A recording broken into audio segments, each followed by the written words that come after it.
जय गणेश जय गणेश जय गणेश देवा। ओम शांति। आज हम जानेंगे आध्यात्मिक दृष्टिकोण से गणपति जी का रहस्य। गणेश चतुर्थी हर वर्ष भादो माह की शुक्ल पक्ष की चतुर्थी को मनाया जाता है और गणेश की जो पूजा है पूरे भारत वर्ष में बहुत ही श्रद्धा से की जाती है। हर एक घरों में जो गणपति की कोई ना कोई निशानी अवश्य मिलेगी, चाहे पीतल की हो, लकड़ी का हो या कोई मेटल का हो, हर एक जो से बहुत ही सम्मान से अपने घर में रखते हैं। साथ ही जो भी कोई भी मांगलिक कार्य हो या शादी ब्याह की बात हो, धार्मिक अनुष्ठान की बात हो या कोई भी शुभ अवसर जब भी होता है तो सर्वप्रथम उसकी पूजा की जाती है, उसका आह्वान किया जाता है, आराधना की जाती है। सभी देवों में उसे प्रथम स्थान मिला हुआ है और वे शिव के पुत्र माने जाते हैं। ठीक है, लेकिन इसके पीछे आध्यात्मिक रहस्य को कोई भी नहीं जानते हैं, क्योंकि जब लोग सुनते हैं कि गणेश जी का निर्माण कैसे हुआ, उनका जन्म कैसे हुआ, तो बहुत विस्मित हो जाते हैं और साथ ही साथ अनेक प्रश्न उनके अंदर उत्पन्न हो जाते हैं। तो बहुतों को पता भी नहीं होगा, आप में से बहुतों को तो आप जान लेते हैं आज की शास्त्रों में क्या वर्णित है कि गणेश का जन्म कैसे हुआ। कहते हैं पार्वती ने अपने शरीर के मैल से एक शिशु का निर्माण किया। ठीक है, तो कई विचारक जो हैं, बहुत बड़े जो विद्वान हैं, इस पे विचार करते हैं, अपना प्रश्न चिन्ह छोड़ देते हैं कि कहते हैं कि पार्वती जी ने कितने दिनों तक स्नान नहीं किया था जो इतने मैल उनके शरीर से निकले, जो एक शिशु का निर्माण हो सका। क्योंकि 50 वर्ष तक भी अगर कोई स्नान ना करे तो भी इतने मैल नहीं निकलेंगे।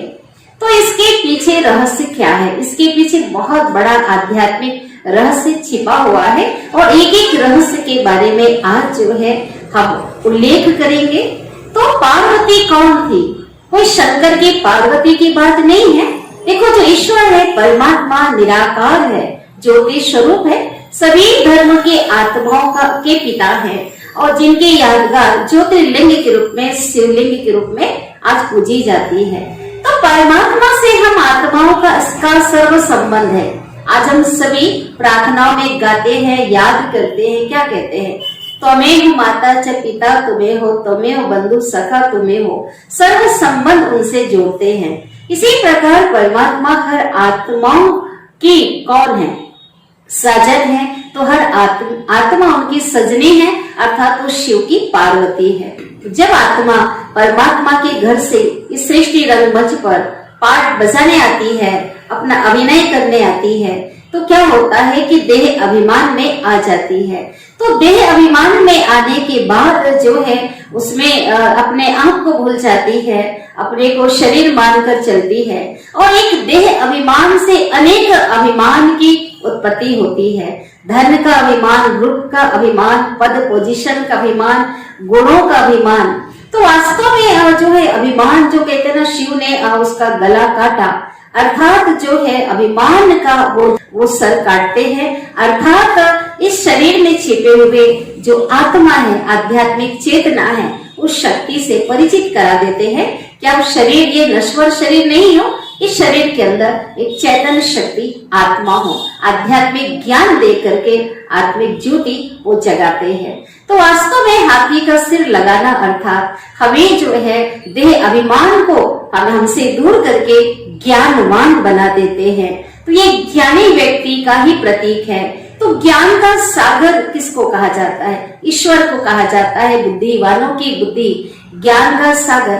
तो वही निराकार परमात्मा भी इस सृष्टि पर आते हैं उसी धर्म ग्लानि के समय, और वर्तमान समय परमात्मा आकर के आज अनेक आत्माओं की ज्योति जगाते हैं, उन्हें ज्ञानवान बनाते हैं। तो आकर के जो आत्माएं ज्ञानवान बनते हैं और तो उसका ही प्रतीक जो है गज का जो शरीर है, गणेश का शीश दिखाया गया है।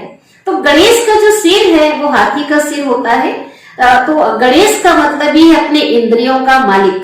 तो ज्ञानवान व्यक्ति अपने कर्म इंद्रियों को जो है और साथ ही सूक्ष्म इंद्रिया, मन, बुद्धि, संस्कार को ईश्वरी ज्ञान और ईश्वरी शक्ति के आधार से जो है और वो अपने वश में करता है, इंद्रियों का मालिक बनता है।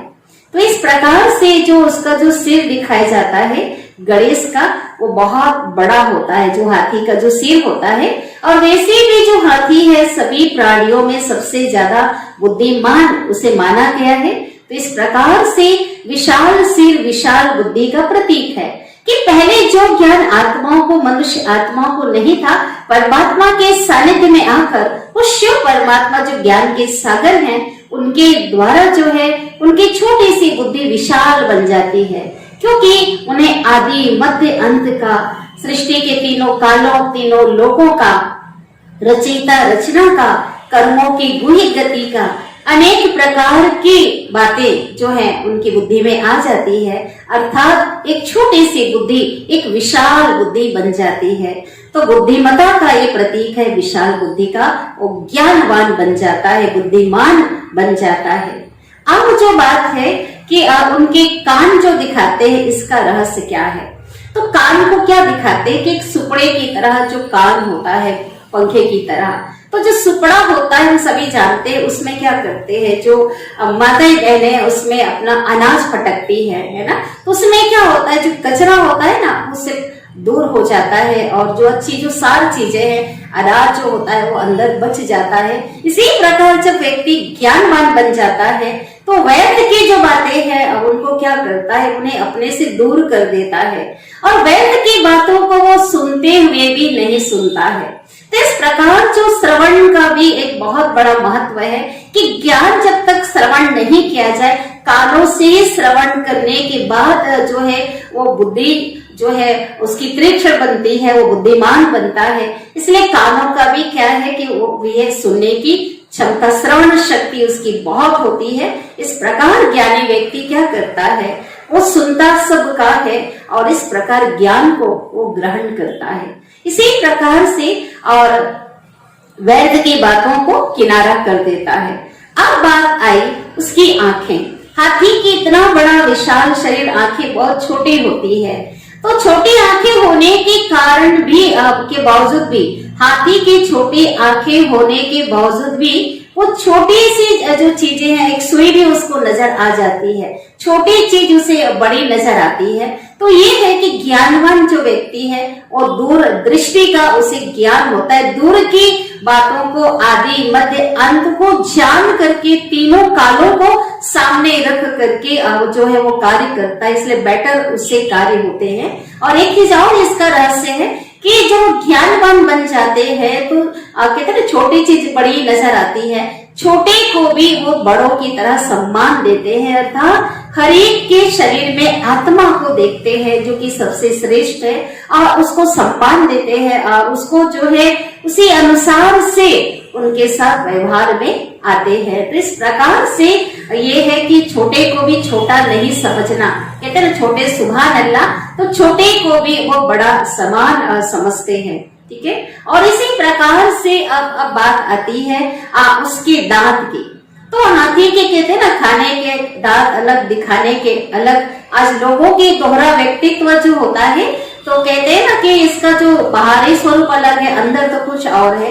लेकिन हाथी के दो दांत दिखाते हैं, दिखाने वाले जो दांत में एक दांत टूटा हुआ और एक साबुत है। तो इसका मतलब कि जो ज्ञानवान व्यक्ति है वास्तविकता में जीता है, कोई दोहरी जो व्यक्तित्व नहीं रखता। एक टूटा हुआ जो दांत है, दंत है, अर्थात दोहरा व्यक्तित्व नहीं रखता है, वो वास्तविकता में जीता है। और एक जो दांत जो साबुत है दिखाने का, अर्थात जब इस ईश्वरी ज्ञान मार्ग में आते हैं तो कई ऐसे रीति रस्म है जो कि परिवार में रहते हुए, गृहस्थ में रहते हुए आज उसको निभाना पड़ता है, जिसे ईश्वर की ज्ञान में हम कहते हैं तोड़ निभाना। परिवार में रहते, समाज में रहते कई ऐसी रीति रस्म विधि से हमको निभाना पड़ता है, दिखाना पड़ता है, दिखाने के लिए करते हैं। तो इस प्रकार से हमें तोड़ निभाने का प्रतीक है, हमको सबको साथ में लेकर के हमें चलना है। अब बात आती है जो मुख है वो क्या दिखाते हैं, बहुत छोटा दिखाते हैं। ठीक है, शरीर के हिसाब से मुख छोटा होता है, अर्थात ज्ञानी व्यक्ति ज्यादा नहीं बोलता, वो थोड़ा ही बोलता है। वो इस प्रकार से थोड़ा बोलेगा, लेकिन उसकी जो बातों में बहुत एक बल होता है, उनकी बातों में एक वजन होता है। यथार्थ बातें वो बोलता है, ज्ञान की बातें वो बोलता है, व्यर्थ की बातें वो नहीं बोलता है। अब जो उनकी सूंड की बात आती है, तो जो सूंड जो है उसमें इतनी शक्ति होती है कि वो क्या करता है, बड़े से बड़े जो पेड़ है उसको भी उखाड़ पाने में सक्षम होता है और उसे उखाड़ कर दूर भी फेंक देता है। कहना चाहिए कि एक बुलडोजर और एक क्रेन का काम करता है। तो इस प्रकार से जो आज जो ज्ञानवान व्यक्ति जो सच में सच्चा ज्ञानी बन गया है, परमात्मा के ज्ञान को अपने जीवन में जिसने समा लिया है, धारण किया है, तो वो अपने अंदर के जो अवगुण है, जो संस्कार है, जो बहुत समय से जो घर किया हुआ है, उसे जड़ से उखाड़ पाने में सक्षम होता है और अपने से निकाल के वो दूर भी उसे फेंक देता है, अर्थात बुराइयों से वो मुक्त रहता है। साथ ही साथ जो सूंड से वो क्या करता है, सभी को ये जो ईश्वर को कहते हैं ना, जो मूर्ति आदि होती है उसको या औरों को भी नमस्ते प्रणाम करता है। तो ये नम्रता का ही एक का भी प्रतीक है, औरों को जो सम्मान देने का प्रतीक है। तो जो ज्ञानवान व्यक्ति है वो क्या करता है, सभी को सम्मान देता है, उसका जो व्यवहार है सबके प्रति बहुत ही प्रेमपूर्ण और नम्रता का होता है। हाथी अपने सूंड से क्या करता है, जो जल है अपने ऊपर भी उसके छींटे डालता है, दूसरे के ऊपर भी वो छींटे डालता है। तो ज्ञानवान व्यक्ति क्या करता है कि जो है ज्ञान के छींटे जो है शीतल छींटे से खुद भी शीतल बनता है और वो जो छींटा है ज्ञान का, ईश्वरीय ज्ञान का, औरों के ऊपर भी वो डालता है, अर्थात उन्हें भी शीतल करता है, उन्हें भी ज्ञानदान वो करता है। अब बात आती है जो गणेश जी है, गणेश जी का जो पेट होता है, पेट जो है बहुत बड़ा होता है। तो पेट बड़ा होना लंबोदर कहते हैं, लंबा उदर कहते हैं। तो वास्तव में ये समाने की शक्ति का प्रतीक है, सागर की तरह समाने की शक्ति जो ऐसे व्यक्ति, बुद्धिमान जो व्यक्ति है, जो ईश्वरीय ज्ञान से परिपूर्ण व्यक्ति के अंदर आ जाती है। जैसे सागर होता है उसमें कचरा भी आता है, जल को अंदर करके कचरे को क्या करता है, किनारे कर देता है। तो इसी प्रकार से ज्ञानी व्यक्ति जो है संसार में जो अच्छी बातों को समा लेता है और बुरी बातें हैं जो उसकी काम की नहीं है उसे किनारा कर लेता है। और ऐसे में देखा जाए तो कोई भी चीजें हैं हर परिस्थिति में वो समान रहता है। हार जीत निंदा स्तुति में जो कुछ भी किसी से अगर वो सुनता भी है तो उसे अपने अंदर समा लेता है। आज देखा जाए तो दुनिया में किसी के पास आज समाने की शक्ति नहीं है। किसी ने कोई सीक्रेट बात किसी को बताई अपना समझ करके, लेकिन वो जब तक चार को नहीं सुनाएगा तब तक उसका पेट नहीं भरता। कहते हैं इसके अंदर जो समा नहीं सका, पेट में जो समाने की शक्ति नहीं है, तो वास्तव में जो ज्ञानी व्यक्ति है वो सबको वो समा लेता है। तो ये जो है समाने की शक्ति का प्रतीक है। इस प्रकार से अब हम देखते हैं जो है उनके जो अलंकार दिखाते हैं, गणेश जी के अलंकारों की बात करते हैं। तो गणेश जी के अलंकार जो है वो है कुल्हाड़ी। अब देवताएं अहिंसक होते हैं, ये बातें स्वयं परमपिता परमात्मा ने हमें बताई है। और हिंसक जो है मनुष्य होते हैं, जो वास्तव में ये जो कुल्हाड़ी से जो की बातें हैं उसमें किसको काटने की बात है, वो तो हिंसा जो है वो अपने बुराइयों को काटने की बात है। जो बुराइयां हैं, काम क्रोध मोह लोभ अहंकार, यही हमारे शत्रु हैं और यही वास्तव में असुर हैं जिनका हमें वध करना है। और साथ ही साथ अपने कर्म बंधन को भी हमें उसमें काटना है। इस प्रकार से ज्ञानी व्यक्ति जो ईश्वरीय ज्ञान की और ईश्वरीय याद की शक्ति के जो कुल्हाड़ा से उन बुराइयों को क्या करता है, खत्म करता है। त्रिशूल भी दिखाते हैं कभी, तो हाथों में त्रिशूल अर्थात तीनों कालों का ज्ञाता, आदि मध्य अंत को बुद्धि में रखकर कार्य करने वाला। तो इस प्रकार से त्रिशूल हो गया। साथ ही कमल का फूल दिखाते हैं कि ज्ञानी व्यक्ति पवित्र जीवन जो व्यतीत करने का प्रतीक है कि आज संसार में रहते हुए जैसे कमल का फूल कीचड़ में होकर जो है न्यारा प्यारा होता है, कीचड़ का दाग नहीं होता है, उसकी फैमिली पूरी होती है, उसमें पूरा एक संसार होता है कमल का तालाब में। तो इसी प्रकार जो है जो ज्ञानवान व्यक्ति संसार नहीं छोड़ता, घर बार का त्याग नहीं करता, वो गृहस्थ जीवन में रहता है, संसार में रहकर विषय वासनाओं का त्याग करता है, एक निर्मल और पवित्र जीवन वो जीता है जो सच्चा ज्ञानी है। और इस प्रकार उनके हाथों में जो एक रस्सी दिखाई जाती है, तो जो रस्सी है, अब वो कौन सी रस्सी है? रस्सी को देखो बांधने का काम करते हैं और हाथों में लिया है, अर्थात बंधन मुक्त की भी निशानी है और बांधने की भी निशानी है। अर्थात ईश्वरीय ज्ञान और ईश्वरीय योग की शक्ति से वो हर एक प्रकार के बंधनों से वो मुक्त हो जाता है। कि जो आज मनुष्य अनेक प्रकार की रस्सियों से बंधा हुआ है, अपने कर्म बंधनों की रस्सी से, देह अभिमान की रस्सियों से, अनेक प्रकार की बातों से, विकृतियों से बंधा हुआ है, और जो ज्ञानी है उस बंधनों से मुक्त है, उस रस्सी को हाथ में लिया हुआ है। साथ ही बांधने का भी काम करते हैं, अर्थात वो मर्यादाओं में बंधा हुआ उनका जीवन होता है, ईश्वरीय श्रीमत पर अब वो चलता है, अनुशासित उसका जो जीवन होता है, उनकी कर्म इंद्रियां उनके अधीन होती हैं। इस प्रकार से जो यादगार में क्या दिखा दिया है, वो रस्सी एक निशानी बता दी है।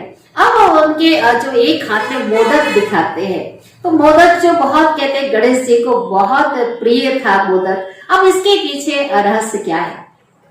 जो मोदक बनाने में देखो कितनी मेहनत लगती है, बेसन को भिगाना, पीसना, भुनना, बनाना, मेहनत होती है ना।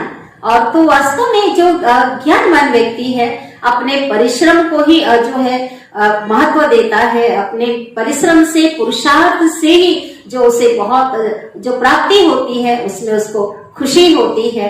तो इस प्रकार से जो है तो उसे मोदक के रूप में दिखाया। इस प्रकार एकता की भी निशानी है। जो मोदक बनता है ना, वो क्या होता है कि एक उंगली से, हाथ से नहीं बनेगा, पांचों उंगली उसमें जो है उसका सहयोग होता है और तब जो मोदक जो है बनता है। इसी प्रकार से एक जो ज्ञानवान व्यक्ति है वो संगठन में रहता है, संगठन को महत्व देता है, संगठन को लेकर चलता है, एकता में जो है वो रहता है। इस प्रकार से आज भी यादगार में जब भी खुशी के जब पल होते हैं ना, आनंद के पल होते हैं, कोई भी अवसर आता है तो लोगों को मिठाई, लड्डू बांटी जाती है। तो इसी प्रकार से ये खुशी में रहने की भी ये निशानी है। अब एक हाथ उसका वरदान का दिखाते हैं। तो भगवान के बच्चे है ना, भगवान की संतान, शिव की संतान है और परमात्मा तो भोलानाथ है ही दाता। तो दाता के बच्चे भी भगवान कहते मेरे समान तुम भी दाता बनो। तो ज्ञानवान व्यक्ति वो हमेशा एक दाता बनकर हरेक को अपने अंदर जो ज्ञान है, ईश्वरीय ज्ञान है, जो गुण है और योग से जो शक्तियां वो औरों को प्रदान करता है, औरों को बांटता है, अपने एक गुणदान भी देता है अपने जीवन, अपने आचरण से। इस प्रकार से जो है वो हर अपने एक कहना चाहिए हमेशा उनके अंदर शुभ भावना, शुभ कामना जो समाई हुई सबके लिए रहती है, कल्याणकारी उसकी दृष्टि होती है, सबके प्रति कल्याणकारी वरदान बोल होते हैं। इस प्रकार से हमेशा जो है वरदानी दृष्टि एक देने की जो है उसके अंदर एक भावना होती है और उसका कार्य होता है। इस प्रकार से वो दिखाया है। अब हम देखते हैं कि जो गणेश जी है, हमेशा कभी देखा होगा आपने, उनकी जो मूर्तियां बनाई जाती है, उनके चित्र बनाए जाते हैं, एक पैर नीचे थोड़ा टच हुआ है, एक पैर ऊपर है, डांस करता हुआ। तो ऐसे ज्ञानी व्यक्ति अतीन्द्रिय सुख के झूले में झूलता है, परमात्मा की याद में उसका जो मन मयूर हमेशा नाचता रहता है और उसकी एक बुद्धि जो है परमात्मा से लगी होती है, उपराम बुद्धि, एक पैर उठा हुआ था। इस संसार में निमित्त मात्र है वो, लेकिन उसकी पूरी बुद्धि उपराम हो चुकी है, उस परमात्मा से उसकी बुद्धि जुड़ी हुई है। ये संसार में रहते हुए भी वो नाम मात्र न्यारा और प्यारा होकर रहता है। तो इस संसार में वो रहते हुए संसार उसमें नहीं होता है, इसकी वो निशानी है। ये सवारी की बात करते हैं तो उनकी जो सवारी है वो दिखाते हैं मूसक को। तो मूसक जो होता है कितना छोटा होता है और जो गणेश जी है उसका शरीर बहुत बड़ा दिखाते हैं, बहुत तंदुरुस्त है ना। तो वास्तव में ये भी लोगों को समझ में नहीं आता कि आखिर में मूसक क्यों दिखाया गया है। आखिर इतने बड़े विशाल जो गणेश जी की सवारी एक चूहा हो सकता है क्या? तो इसके पीछे क्या आध्यात्मिक रहस्य है? जो चूहा होता है ना, होता तो छोटा है पर कितना नुकसान करता है। अगर कभी कपड़े की अलमारी में घुस जाए या कहीं किसी ट्रंक में घुस जाए जहाँ कपड़े हैं या कोई भी चीजें हैं, वो कुतर कर सारा महंगे से महंगे जो चीज है उसे क्या कर देता है, कुतर कर सारा नष्ट कर देता है। इसी प्रकार से इसको माया का प्रतीक माना जाता है। तो माया अर्थात कई लोग धन को माया कहते हैं, लेकिन ईश्वरीय ज्ञान की भाषा में माया अर्थात 5 विकार। काम, क्रोध, मोह, लोभ, अहंकार, ईर्ष्या, द्वेष, घृणा सभी इसमें आ जाते हैं। लेकिन माया के बड़े रूप भी होते हैं और सूक्ष्म रूप भी होते हैं, एक रॉयल रूप भी होता है। तो ज्ञानवान व्यक्ति बड़े बड़े जो है लोग माया के बड़े रूपों को जीतने के बाद जो सच्चा ज्ञानी है उनके सूक्ष्म रूपों को भी जान करके उस पर विजय प्राप्त करता है, अर्थात उसके अधीन नहीं होता है। उनकी रिद्धि सिद्धि जो पत्नी बताई गई है तो उसको यहाँ कहते हैं विधि से सिद्धि। तो परमात्मा ज्ञान और उनकी साधना से, उनकी याद से सभी प्रकार की सिद्धियों को प्राप्त कर लेते हैं। तो इस प्रकार से और विशेष जो दिखाया जाता है, केले का पत्ता विशेष, जो गणेश जी की जहाँ मूर्ति रखते हैं तो केले के पत्ते का विशेष प्रयोग करते हैं। तो इसका भी एक रहस्य है कि जो केले के जो पत्ते को निकालते हैं तो उसके अंदर ही बहुत ही पत्ते पे पत्ते निकलता जाता है। तो कहा जाता है ना, जैसे केले के पात में पात, ऐसे ज्ञानी की बात बात में बात, अर्थात ज्ञानी व्यक्ति जो है उनकी बातों में बहुत रहस्य समाया हुआ होता है और साथ ही उसके मस्तक पर तिलक चमकता हुआ देखते हैं। तो हमेशा वो आत्मिक स्मृति में होता है और जैसे अपनी मस्ती में, अपनी रूहानी मस्ती में, अपने ईश्वरी ज्ञान और योग की मस्ती में मस्त रहता है। उसे दुनिया से कोई मतलब नहीं होता है, वो हर परिस्थिति में समान होता है।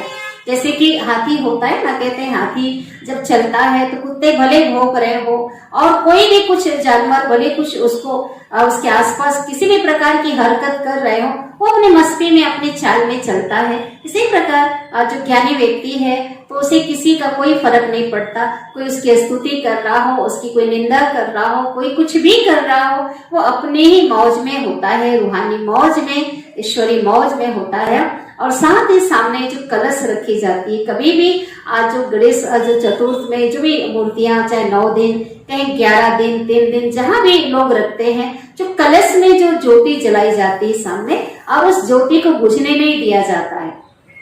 तो ज्योति किसका प्रतीक है? और निराकार परमात्मा शिव का प्रतीक है, ज्योतिर्लिंगम का प्रतीक है। उस ज्योति से लिंग का निर्माण हुआ है ना, तो शिव की यादगार में पिता को सामने प्रतिस्थापित किया जाता है और ज्योति को बुझने नहीं दिया जाता, क्योंकि परमात्मा जो ज्योति स्वरूप है, प्रकाशवान है, उनकी ज्योति सदा जगती रहती है, सदा जागती ज्योति है, उनकी ज्योति कभी डिम नहीं होती है और उसके प्रकाश से पीछे जो है आज सभी प्रकाशित होते हैं। इसलिए पहले सम्मान जो है उनके के सूचक में उनको रखा जाता है और पिता ने अपने बच्चों को अपने से भी वो ऊंचा बनाते हैं। आज कितना गणेश जी के ऊपर सभी का सम्मान है, सबसे पहले पूजे जाते हैं। अर्थात ज्ञानी जो व्यक्ति है, जो सच्चा ज्ञानी है, तो उसे सभी पसंद करते हैं और सच में समाज में भी उसका ऊंचा स्थान होता है। उनकी बातों को सभी क्या करते हैं, उसको मानते हैं और इस प्रकार से जो है उसके समीप आने से उनका अंधकार दूर हो जाता है।